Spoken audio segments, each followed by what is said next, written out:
ছায়ানট হামলার পর ঢাকা থেকে কলকাতা ফিরে কি লিখলেন ওস্তাদ আলাউদ্দিন খাঁর প্রপৌত্র সিরাজ আলী খান।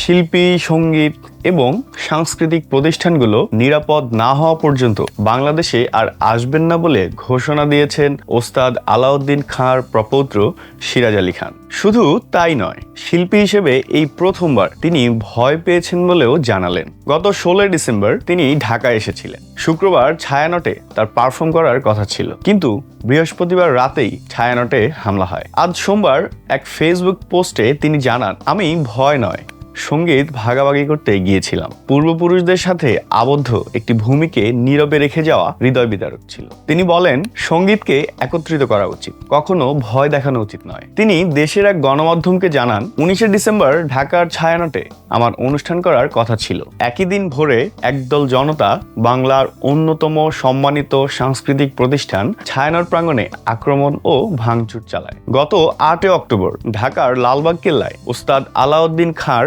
163তম জন্মবার্ষিকী উপলক্ষে বর্ণাঢ্য আয়োজনের ধ্রুপদী সঙ্গীতের অনুষ্ঠান আয়োজন করেছিল সংস্কৃতি বিষয়ক মন্ত্রণালয়। সেই অনুষ্ঠানেও সঙ্গীত পরিবেশন করে প্রশংসিত হয়েছিলেন সিরাজ আলী খান। সিরাজ আলী খান বলেন, ভারী হৃদয়ে আমাকে স্পষ্ট করে বলতে হচ্ছে, শিল্পী, সঙ্গীত এবং সাংস্কৃতিক প্রতিষ্ঠানগুলো নিরাপদ ও সম্মানিত না হওয়া পর্যন্ত আমি বাংলাদেশে আর ফিরব না। এই সিদ্ধান্ত রাগ থেকে নয়, বরং দায়িত্ববোধ থেকে। আমার পরিবারের উত্তরাধিকার, আমার শিল্প এবং আমার নিরাপত্তার প্রতি। আমি এখনো বিশ্বাস করি সঙ্গীতের শক্তি আছে আরোগ্য ও ঐক্য গড়ে তোলার। আমি শুধু আশা করি একদিন শিল্প ও সংস্কৃতির প্রতি সম্মান এতটাই ফিরে আসবে যে সেতু আবারও গড়ে তোলা যাবে। তিনি বলেন, আমি সবসময় আমার শিকড়ের সঙ্গে নতুন করে যুক্ত হতে বাংলাদেশে ফিরে এসেছি। আমার পরিবারের সঙ্গীত, বড় বাবা ওস্তাদ আলাউদ্দিন খানের ঐতিহ্য এবং মাইহার ঘরানার জীবন্ত উত্তরাধিকার ভাগ করে নিতে। আমি শুধু সঙ্গীত, বিনয় ও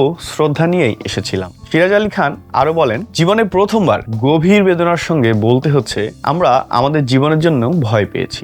আগে কখনো কল্পনাও করিনি যে বাংলাদেশে একজন ভারতীয় শিল্পী হিসেবে নিজের পরিচয় দেওয়াই আমাকে বিপদের মুখে ফেলতে পারে। কোনো মতে নিরাপদে ভারতে ফিরতে পেরেছি, এর জন্য আমি কৃতজ্ঞ। তিনি আরো বলেন, 19 ডিসেম্বর যা ঘটেছে তা শুধু সঙ্গীত যন্ত্র বা একটি সংগঠন ভাঙচুর নয়, এটি সংস্কৃতি, শিল্পী এবং যৌথ ঐতিহ্যের উপর আঘাত। সঙ্গীত সবসময়ই আমাদের দেশ ও ইতিহাসের মধ্যে একটি সেতু ছিল।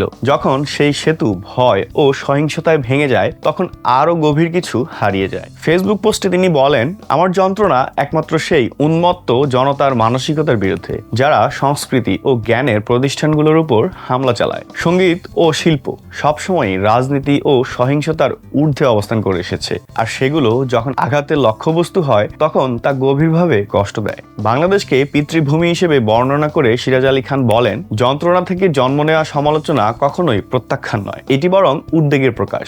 আমি এখনো আশাবাদী যে প্রজ্ঞা, সংলাপ এবং সংস্কৃতির প্রতি সম্মানই শেষ পর্যন্ত জয়ী হবে, যেমনটা এই মাটির দীর্ঘ ইতিহাসে বারবার হয়েছে।